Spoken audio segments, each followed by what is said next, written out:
오늘 은혜 받으실 말씀은 디모데전서 6장 7절에서 10절 말씀 김순복 집사님이 봉독해 주십니다.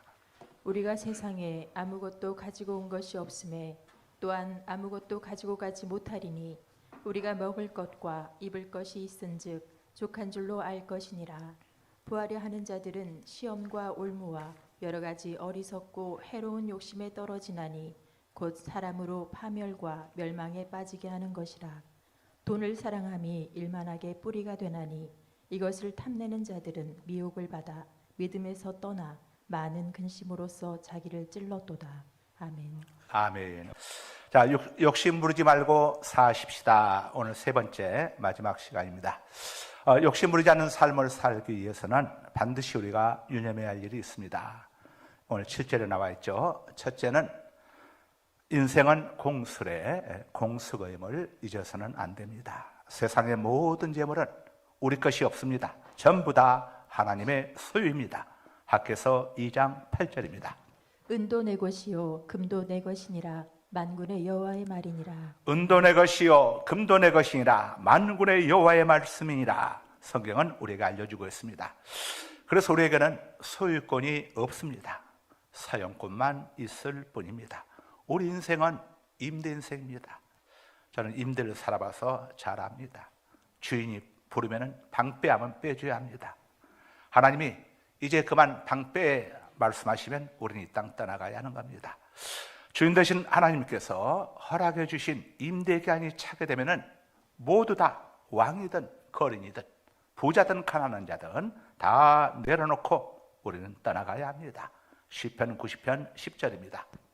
우리의 연수가 70이요 강건하면 80이라도 그 연수의 자랑은 수고와 슬픔뿐이요 신속히 가니 우리가 날아가나이다. 아멘. 세상에 내 것은 없습니다. 하나님이 부르시면 모든 것 다 내려놓고 우리는 가야 합니다. 그래서 망자들에게 입히는 수의에는 주머니가 없습니다. 우리는 하나님이 빌려주시는 것들을 잠시 사용하다가 하나님이 부르시면 다 내려놓고 떠나가는 임대 인생들입니다. 이 사실을 망각해서는 안 됩니다. 두 번째로 욕심 부리지 않는 삶을 살기 위해서는 먹을 것과 입을 것으로 만족할 줄 알아야 한다고 성경이 우리에게 권면해 줍니다. 오늘 본문 8절이죠. 우리가 먹을 것과 입을 것이 있은즉 족한 줄로 만족한 줄로 알 것이니라. 인기 가수 겸 배우인 이승기 군이 배우 이다인 양과 4월 7일 결혼식을 갖는다고 발표했습니다. 하단 뉴스죠. 이로 인해서 이다인 양 그리고 또 배우 이다인의 또 언니 이유비 양의 생부이자 중견 배우인 이명규 씨의 근황에 관심이 쏠리고 있습니다. 이명규 씨는 최근 종편방송인 채널A 예능 프로그램 분노왕에 출연해가지고 자신의 화려했던 시절을 털어놓았습니다. 참고로 이명규 씨는 이제는 교회 집사로 이렇게 섬기고 있습니다. 이명규 씨는 1980년 MBC 12기 공채 탤런트에 합격을 했는데 보통 합격이 아니라 수석으로 합격을 했습니다. 연기 재능이 탁월했던 겁니다. 그래서 본인의 고백에 의하게 되면은 그냥 합격한 사람들은 엑스트라부터 시작을 하는데 자기는 워낙 성적이 좋아가지고 처음부터 이렇게 주인공 역할을 맡게 되었다고 이렇게 고백을 했습니다. 1984년 MBC 대하사극 조선왕조 500년 설중매에서 주인공 연상군 역에 캐스팅돼가지고 아주 카리스마 넘치는 연기로 주목을 받았습니다. 저도 그때 이명규라고 하는 배우를 봤는데 정말 아주 연상군 역을 너무 실감나게 잘했던 이런 기억을 갖고 있습니다. 그리고 이 드라마에서 함께 공연한 후배 탤런트인 견미리 씨를 만나서 요즘 견미리 씨가 또 하다고 있죠. 1987년에 결혼을 했습니다. 그러나 결혼 6년 만인 1993년에 두 사람은 가치관 차이로 이혼을 하게 됩니다. 이혼 후 이명규 씨는 아버지가 남겨준 강남에 서리한 15층짜리 빌딩을 물려받았습니다. 저 같았다면 그냥 거기서 임대받고 이 보람 있는 탤런트 배우 여기에 전념을 했을 것 같은데 이명규 씨는 돈에 대한 욕심이 많았는지 아니면 이혼에 대한 아픔이 컸었던지 자 그만 이 빌딩을 매각을 했습니다. 매각한 금액이 무려 그 당시 돈으로 165억 원이었습니다. 이명규 씨의 고백에 의하면 그 당시 강남 32평 아파트 한 채가 1억 원이었다고 합니다. 그러니까 강남 32평 아파트 165채를 물려받은 겁니다. 지금으로 환산하게 되면 강남 아파트가 요즘 32평이 일부에 오신 우리 유성기 장로님한테 하는 말씀이 지금 30억이 넘는다고 하니까 자 30억 곱하기 165억을 하게 되면은 자그만치 5천억 가까이 되는 거죠. 5천억 어마어마한 재산입니다. 이 어마어마한 재산을 이명규 씨는 불과 2년 6개월 만에 아니 정확히 그분의 표현을 빌리자면은 2년 6개월 25일 만에 모두 탕진해 버렸습니다. 그리고 2억 원만을 가지고 서울로 돌아옵니다. 그리고 그것도 나중에 다 사업에 손을 댔다가 다 털려버리고 우여곡절 끝에 찜질방에서 생활을 하게 됩니다. 찜질방 한 달 이용료도 제때 내지 못해가지고 결국 찜질방에서도 쫓겨나고 맙니다. 이후 이명규 씨는 교회 관리원으로 일하면서 5평 남지단 원룸에서 살고 있는데 이 건물주가 이명규 씨를 알아보고 이 원룸 월세 절반을 깎아주어서 생활하고 있다고 2021년 방송된 MBN 현장 루포 특종세상에서 고백한 바가 있습니다. 이명규 씨는 이렇게 고백을 했습니다. 옛날에 내가 미국에서 5,000평짜리 대저택에 살았던 사람이요. 그런데 지금 말도 안 되는 곳에 살고 있지만 그래도 내 마음은 지금이 편하고 좋습니다. 라고 고백을 했습니다.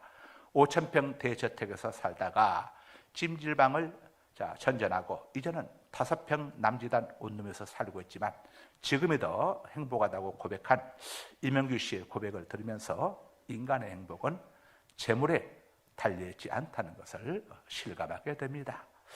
이명규 씨는 가장 부러운 것이 있다면 가족들이 오손도손 밥상에 둘러앉아가지고 식사하는 모습을 보았을 때 가장 부러웠다고 합니다.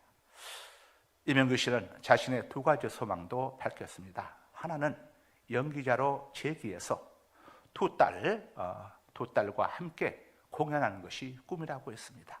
또 하나는 두 딸을 만나서 꼭 용서를 구하고 싶다는 간절한 바람을 보였습니다. 누군가 이명규 씨의 이런 바람에 대해서 멘트를 하기를 과연 두 딸이 자신들을 버린 아빠를 만나나 줄까 하는 멘트를 달았습니다. 예, 그렇습니다. 두 딸을 이렇게 버리고 떠나간 아버지를 이 두 딸들이 다시 받아들인다고 하는 거 쉽지 않은 일이죠. 누구라도 쉽지 않은 일입니다. 저는 이 멘트를 보면서 누가복음 15장의 탕자의 비유가 생각이 났습니다. 탕자가 이명규 씨하고 너무 흡사했습니다. 탕자는 아버지에게 아버지에게 재산을 달라고 요청을 해가지고 어마어마한 재산을 받았습니다. 그리고 아버지의 간섭을 피하고자 아버지의 간절한 호소도 무시한 채 먼 나라로 가서 받은 재산을 전부 다 탕진해버리고 말았습니다. 꼭 이명규 씨와 흡사합니다. 탕자는 그 나라에 불경기가 닥쳐오고 기근이 닥치게 되자 더 이상 머물 곳이 없었습니다. 그래서 얻은 일자리가 돼지를 치는 돼지우리에서 하는 일을 하는 곳이었는데 먹을 것이 없다 보니까 배가 고파서 돼지가 먹는 취업 열매를 뺏어 먹다가 주인에게 발각돼 가지고 쫓겨나고 말았습니다. 탕자는 그야말로 찜질방도 갈 수 없는 그런 선세가 되었죠. 마지막 기댈 곳은 아버지였습니다. 그러나 이명규 씨처럼 두 딸 앞에 나설 수 없는 이명규 씨처럼 아버지 앞에 나설 수 없었습니다. 내가 이런 초라한 모습으로 이런 몰골로 어떻게 아버지 앞에 나설 수 있겠는가. 그래서 이 탕자는 아버지 앞에 나서지 않으려고 했지만 모든 환경이 아버지를 찾아가지 않으면 안 될 상황으로 몰아붙였습니다. 그래서 멀리서 아버지 얼굴을 한번 보고 세상을 마감해야겠다. 아마 이런 생각을 했을지 모르겠지만 그런 마음으로 멀리서 아버지가 있는 곳을 바라보았는데 그 아버지가 이 탕자의 모습을 보고 버선발로 달려나왔습니다. 그리고 탕자를 끌어안고 탕자에 버렸다가 뽀뽀를 해주고 또 탕자를 들여다가 목욕을 시켜주고 새 옷을 갈아입혀 주었습니다. 또 다시 유산을 물려줄 수 있는 아들로 인정해준다고 하는 가락지까지 끼워 주었습니다. 그뿐이 아닙니다. 동네 사람들 다 불러 모아가지고 탕자의 귀환을 기뻐하며 잔치까지 열어 주었습니다. 이것이 바로 우리 인생들이 감히 상상할 수도 없고 넘볼 수도 없고 흉내낼 수도 없는 죄인된 우리들을 향한 하나님 아버지의 사랑인 것입니다. 세상 누구도 용서해 주지 않는 죄인된 우리들을 죄에서 구원해 주시기 위해서 독생자 우리 주 예수님을, 예수 그리스도를 이 땅에 아낌없이 보내주셨습니다. 그리고 우리의 구주이신 우리 예수님께서는 우리를 죄와 저주와 사망에서 구원해 주시고자 갈보리 십자가에서 우리 대신 고난받고 죽으셨습니다. 그리고 사흘 만에 부활하심으로 우리의 죄와 죽음의 문제를 다 해결해 주셨습니다. 우리를 위한 예수 그리스도의 고난을 기념하는 그날 기간이 바로 사순절입니다. 이번 주 수요일부터 시작된 사순절이 바로 이런 의미입니다. 40일 동안 죄 없으신 하나님이신 성자 하나님께서 인간의 몸을 입고 이 땅에 오셔서 나 같은 죄인을 받아주시기 위해서 나의 죄값을 치러주시기 위해서 고난받고 죽으신 주님의 그 은혜와 그 사랑을 기억하는 기간이 바로 사순절인 겁니다. 참으로 하나님 아버지의 사랑, 예수 그리스도의 은혜는 하늘을 두루마리 삼고 바다를 먹물 삼아도 다 기록할 수 없습니다. 사실 어느 딸들이 자신들을 버리고 떠나간 아버지를 용서할 수 있겠습니까? 불가능합니다. 그러하기에 죄인된 우리들을 위해 독생자의 생명까지 아낌없이 내어주신 우리 아버지 하나님의 사랑이 얼마나 위대한 사랑인지를 다시금 깨닫게 되는 겁니다. 우리를 향하신 하나님 아버지의 그 엄청난 사랑, 측량할 수 없는 그 은혜, 셈할 수 없는 그 사랑, 갚을 것 없는 그 놀라운 은혜를 우리는 잠시라도 잊어서는 안 될 것입니다. 죄인된 우리들을 외면치 아니하시고 영접해 주신 하나님 아버지의 그 사랑 결코 잊지 마십시다. 이명규 씨 부친은 공업용 원료를 만드는 사업가였습니다. 1960년대에 얼마나 부자였는지, 이 형제가 7이고 온 식구가 9명이었는데 그들 돕는 사람들이 또 9명이었다고 합니다. 그래서 18명이 한 집안에 살았다고 합니다. 집사와 운전기사, 그리고 자녀들당 가정교사가 둘씩, 한 가정교사가 자녀들 둘을 맡아서 하고, 그 다음에 정원사, 가정도우미까지 해가지고 18명이 한 집에 살 정도로 거부했다고 합니다. 어느 정도 거부했느냐 하면은 삼성그룹 창업주 이병철 회장께서 이명규 씨 부친에게 현찰을 빌리러 올 정도로 부자였다고 합니다. 정말 어마어마한 부자가 아닐 수 없습니다. 이명규 씨는 타고난 금수저였습니다. 금수저 정도가 아니라 요즘은 다이아몬드 수저라고 하죠. 다이아몬드 수저였습니다. 그러나 안타깝게도 이런 물질적 부유함이 이명규 씨를 망가뜨린 것입니다. 이명규 씨는 2011년 출연하는 KBS 여유만만에서 자신의 이혼 사유에 대해서 이렇게 밝혔습니다. 전부 다 내 탓이지요. 알뜰한 아내에 비해 나는 돈 씀씀이가 해펐어요. 부잣집 아들로 태어났으니 돈 아까운 줄 몰랐던 것이죠. 당시 아내는 남대문 시장에서 옷을 사입을 정도로 알뜰했는데, 견미리 씨가 알뜰했다는 겁니다. 나는 옷도 백화점에서 고급 옷만 사입는 등 사치가 심했어요. 알뜰한 아내와 씀씀이가 해픈 나는 많이 싸웠습니다. 이로 인해 아내가 많이 힘들어했고 결국 이혼으로 이어졌습니다. 라고 고백을 했습니다. 이명규 씨가 평범한 집안에서 태어나고 자라났다면 이런 낭비백은 없었을 것이고 그의 인생도 180도 달라졌을 것입니다. 그는 아버지가 물려준 유산 때문에 자신의 천직인 탤런트 생활까지 다 걷어차버리고 말았습니다. 돈과 자신의 인생을 바꾸어 버린 거죠. 유산이 없었다면 결코 이런 어리석은 선택을 하지 못했을 겁니다. 참으로 재물은 무섭습니다. 그래서 성경은 먹을 것과 입을 것으로 만족하라고 권면해주고 있는 것입니다. 마지막 세 번째로 욕심 부리지 않는 삶을 살기 위해서는 돈을 사랑하지 말고 하나님을 사랑해야 합니다. 돈을 사랑하느냐 하나님을 사랑하느냐에 따라 가지고 삶의 우선순위가 확연히 달라집니다. 하나님을 사랑하는 사람들은 돈보다 하나님과의 관계를 우선합니다. 성경은 돈을 사랑하는 것이 일망하지 악의 뿌리라고 말씀을 합니다. 이명규 씨는 부모에게 물려받은 어마어마한 유산 165억 원, 지금으로 치자면 5천억이나 되는 이 어마어마한 재산을 불과 2년 6개월 만에 탕진해버렸습니다. 엄청난 재산을 가졌던 그는 준비 없이 사업에 손을 댔다가 사기당해서 많은 돈을 잃었습니다. 또한 호화로운 생활로 돈을 낭비했습니다. 미국에 건너간 이명규 씨는 방이 16개, 수영장 3개, 디스코텍과 당구장이 딸린 대저택을 구입을 했습니다. 그리고 주말마다 파티를 내서 1,000만 원씩을 썼다고 합니다. 제가 한번 세모해 보았습니다. 2년 6개월이면 130주입니다. 1년은 52주, 6개월이면 26주니까 해보니까 130주입니다. 130주 곱하기 1,000만 원이면 13억 원입니다. 총 재산이 165억 원이었으니 13억 원을 탕진했다고 해도 아직도 어마어마한 돈이 남아 있습니다. 그런데 어떻게 30개월 만에 이것을 다 날려버릴 수 있단 말인가 궁금해졌습니다. 그래서 이명규 씨가 인터뷰하는 기사를 제가 인터넷에서 전부 한번 발췌해 보았습니다. 그리고 답을 찾았습니다. 이명규 씨가 교회에서 간증한 그 장면까지를 제가 들어가서 한번 들어보았습니다.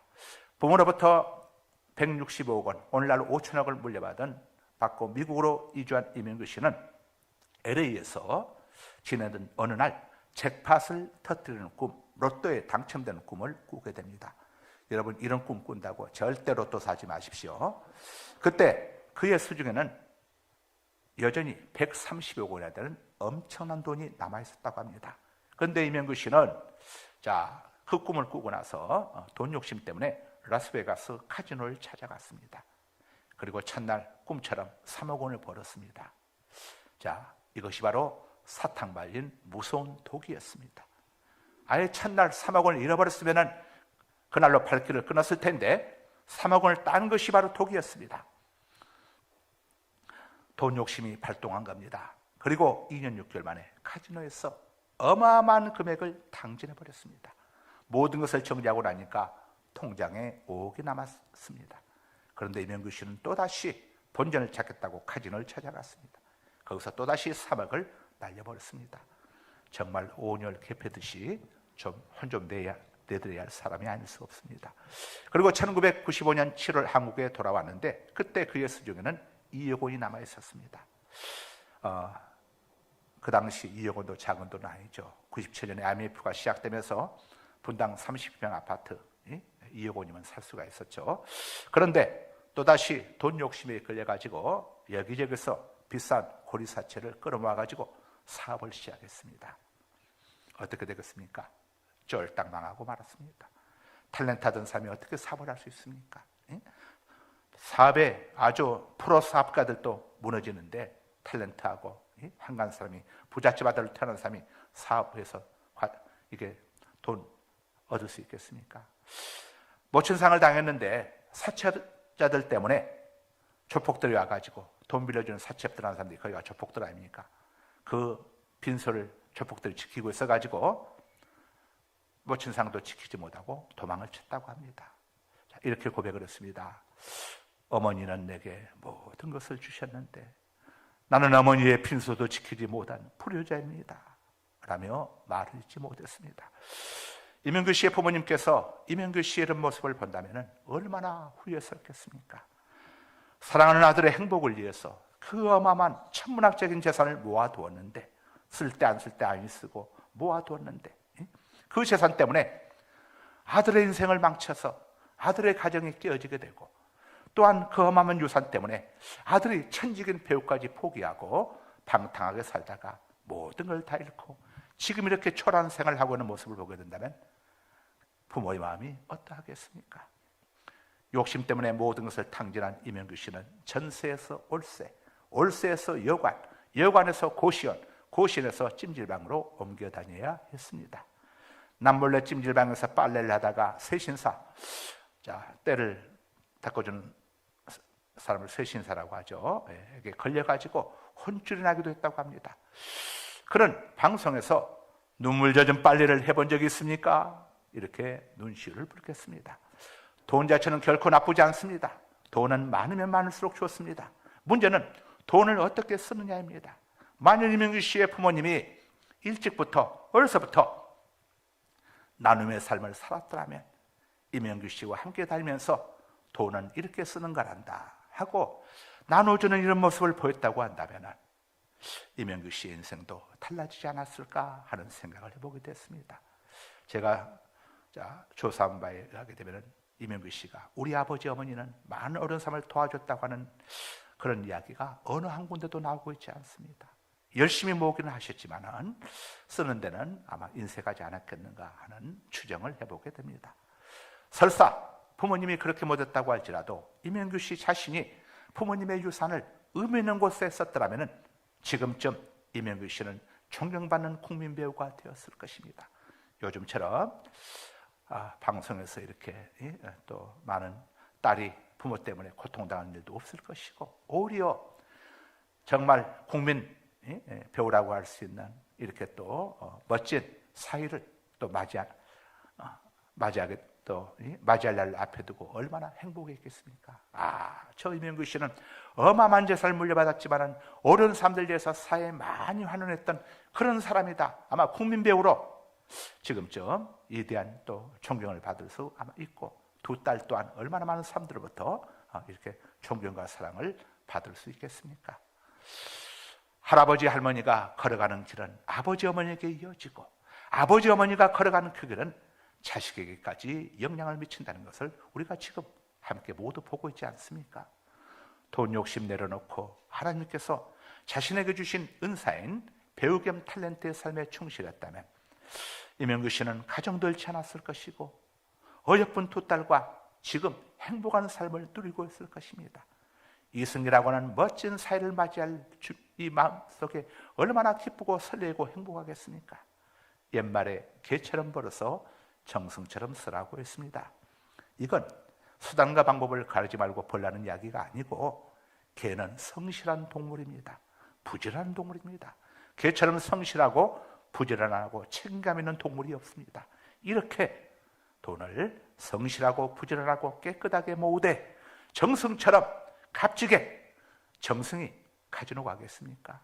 정승이 도박하겠습니까? 정승처럼 값지게 써야 한다는 것을 알려주고 있습니다. 그래서 성경은 우리에게 이렇게 권면해 줍니다. 디모데전서 6장 17절에서 19절입니다. 내가 이 세대에서 부한 자들을 명하여 마음을 높이지 말고 부자들에게 명령해라.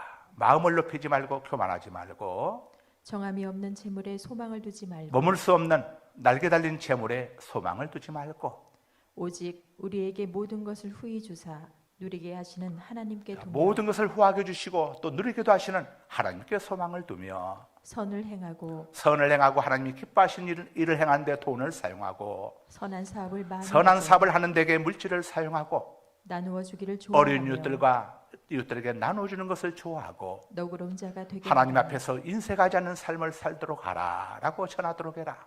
이것이 장래에 이렇게 자기를 살면 위하여 장래에 좋은 터를 쌓아 자기를 위하여 너의 자녀를 위하여 너의 자손을 위하여 좋은 터를 쌓게 될 것이고 저 천국에서 참된 생명을 얻게 되는 것이니라 라고 성경은 우리에게 권면해 주고 있습니다. 말씀을 정리합니다. 해가 바뀌었다고 새해가 되는 것은 아닙니다. 우리의 마음과 생각이 새로워져야 새해가 되는 것입니다. 우리의 마음과 생각을 새롭게 하는 그 시작은 바로 욕심을 내려놓는 겁니다. 욕심 부리지 않는 삶을 살려면 인생은 공술의 공수임을 잊지 마십시오. 먹을 것과 입을 것 욕심 부리지 않는 그런 삶을 사십시오. 돈을 사랑하지 말고 하나님을 사랑하시고 돈에 소망을 두지 말고 돈을 의지하지 말고 하나님께 소망을 두고 하나님을 의지하십시오. 그리하시면 하나님께서는 전혀 물질 때문에 자녀들에게도 자손들에게도 근심이 없는 복을 주시겠다고 약속을 하십니다. 잠언 10장 22절입니다. 여호와께서 주시는 복은 하나님께서 주시는 복은 사람을 부하게 하고 사람을 부유하게도 만들고 근심을 겸하여 주지 근심을 겸하여 주지 않는 근심이 없는 복을 주시느니라. 사람이 하나님께서 주신 복을 받게 되면 자신도 자녀도 자손도 근심이 없는 복을 받게 되느니라.